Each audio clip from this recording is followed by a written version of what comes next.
Chapter 10. Greyhounds, as a rule, are known to be very social and friendly dogs. They are pedigrees with a background that dates back to biblical times. The pharaohs loved the dogs because they worked hard at hunting for food, while being well-behaved and pleasant companions. If a dog named Jack lived at the time, he probably would have not lasted long, as a member of the Grand Palace group. Jack was not one of those dogs. He was quiet and kept to himself and appeared formidable to his competitors. He displayed a fiery spirit when he raced. There was no question that his demeanor meant that he was dedicated to the sport. Fly tried once to start up a conversation with him, but Jack appeared to be not at all interested. She did not know it, but deep down Jack wanted to talk back because there was something about Fly that he liked very much. He was getting a little tired of being a loner and not having any friends. Jack knew right well that he was a good racer. It would not be very professional of him to be gentlemanlike to her by giving in to let her pass him in a race. But after a while, Jack could not help himself. One day he finally did respond when Fly talked to him. They began to talk to one another and found that they both had a lot in common.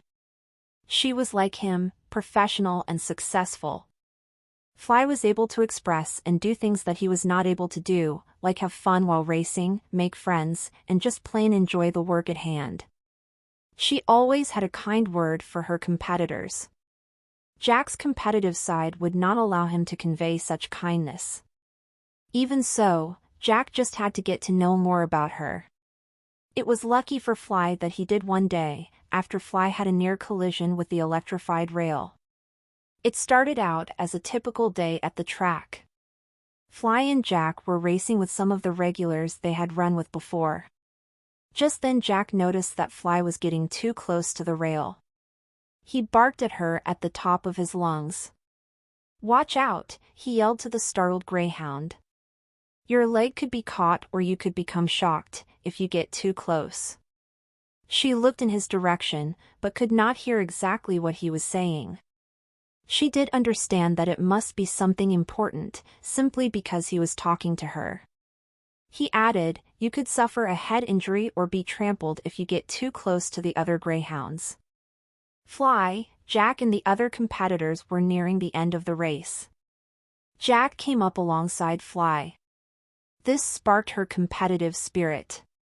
The two dug in and ran along one another, picking up speed and blowing by the others. Jack won and Fly placed second in the nose-to-nose ending. Fly was panting hard and trying to catch her breath.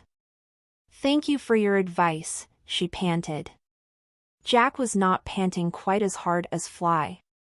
"You're welcome, you don't want a scar on that beautiful coat of yours," he replied. Fly felt flattered by his comment. The two continued to have a close relationship. Fly liked him a lot because he taught her many things without making her feel stupid. Jack learned a few things from Fly as well, like having fun doing something you love. With the exception of her new friendship with Jack, the next year of Fly's career grew more and more routine. Ted continued to race Fly because she continued to be a profitable dog, that is, until the day she had a collision with a rookie pup.